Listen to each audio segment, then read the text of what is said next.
제8장.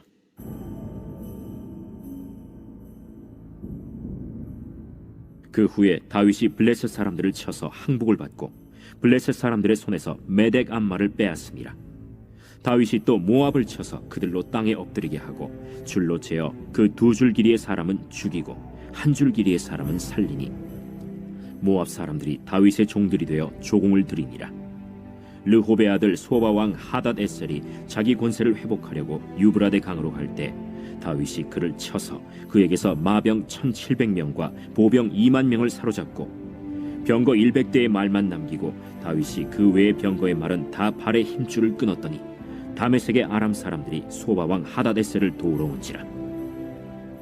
다윗이 아람 사람 2만 2천 명을 죽이고 다윗이 다메섹 아람의 수비대를 두매 아람 사람이 다윗의 종이 되어 조공을 바치니라.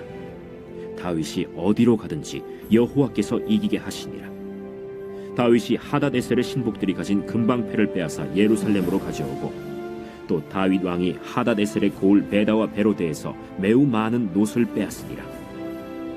하맛 왕 도이가 다윗이 하닷 에셀의 온 군대를 쳐서 무찔렀다 함을 듣고 도이가 그의 아들 요람을 보내 다윗 왕에게 문안하고 축복하게 하니 이는 하닷 에셀이 도이와 더불어 전쟁이 있던 터에 다윗이 하닷 에셀을 쳐서 무찌름이라.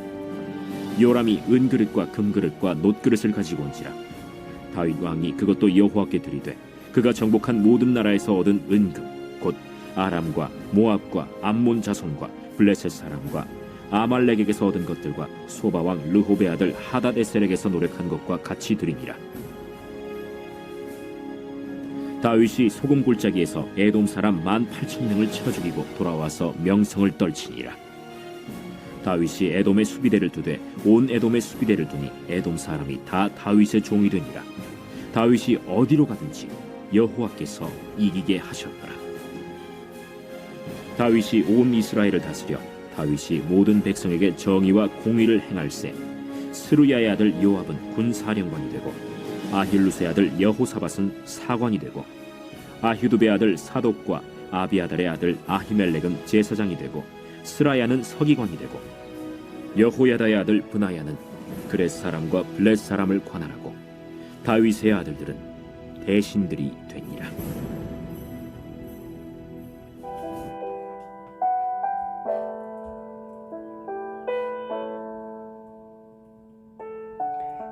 우리는 언제나 이기는 삶을 살아가기를 바랍니다. 지는 것을 좋아하는 사람은 거의 없죠. 오늘 다윗이 어디로 가든지 하나님께서 이기게 하시는 은혜를 주시는 것을 보게 됩니다. 다윗은 하나님께서 친히 자신의 집을 지으시도록 맡겨드리죠. 그러자 약속대로 정말 하나님의 집 짓기가 시작된 것입니다. 다윗은 일단 주변 나라들을 하나씩 제압하기를 시작합니다. 가장 강력한 대적이었던 블레셋을 시작으로 해서 모압과 소마, 하맛, 에돔을 차례대로 제압을 하죠. 당시 근동 지역에서 명실상부한 강대국으로 부상을 하게 된 거죠.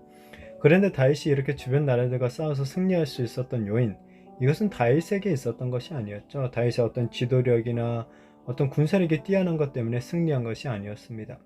이 다윗의 승리는 하나님께서 다윗과 함께 하셨기 때문이죠. 이런 승리에 대해서 성경은 뭐라고 합니까? 다윗이 어디로 가든지 여호와께서 이기게 하셨다라고 기록하고 있죠.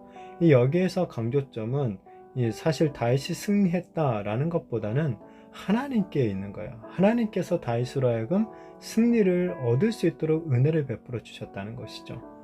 우리도 우리의 삶에도 이런 승리를 얻을 수 있는 비결 바로 하나님께 있는 줄로 믿습니다.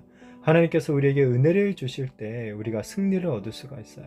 하나님의 은혜는 오직 하나님만을 전적으로 신뢰하며 의지하는 사람에게 주어지는 거죠. 다윗은 하나님의 말씀에 순종하며 오직 하나님만을 의지할 뿐으로 섬겼다는 거예요. 이게 이제 그 특별한 예가 뭐냐? 오늘 본문에 보니까 다윗이 소바왕 하닷에셀과 전쟁을 해서 크게 승리합니다. 그때 이제 다윗이 전리품을 얻게 되는데 마병 1700명과 보병 2만 명을 사로잡고 이제 병거 또 마병이 있었으니까 병거가 많이 있었는데 그 중에 병거 100대의 말만 남기고 다시 그 외에 모든 병거의 말은 다 발의 힘줄을 끊어버리는 일이 일어나죠.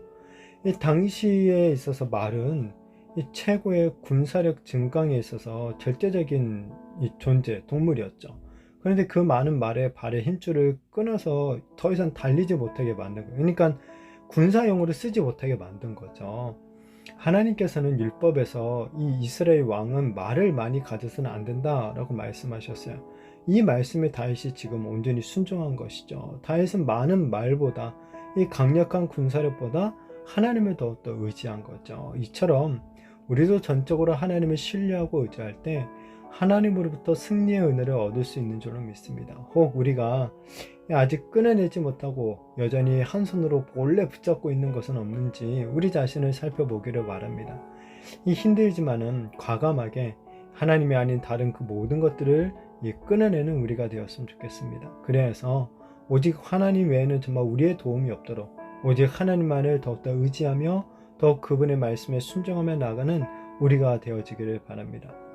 자, 또한 다윗은 전쟁에서 얻은 수많은 전리품들을 자신을 위해 사용하지 않죠. 다윗은 전리품들을 온전히 하나님께 바쳐요. 왜냐하면 이 전쟁에서 자신에게 승리를 주신 분 바로 하나님이시기 때문이죠.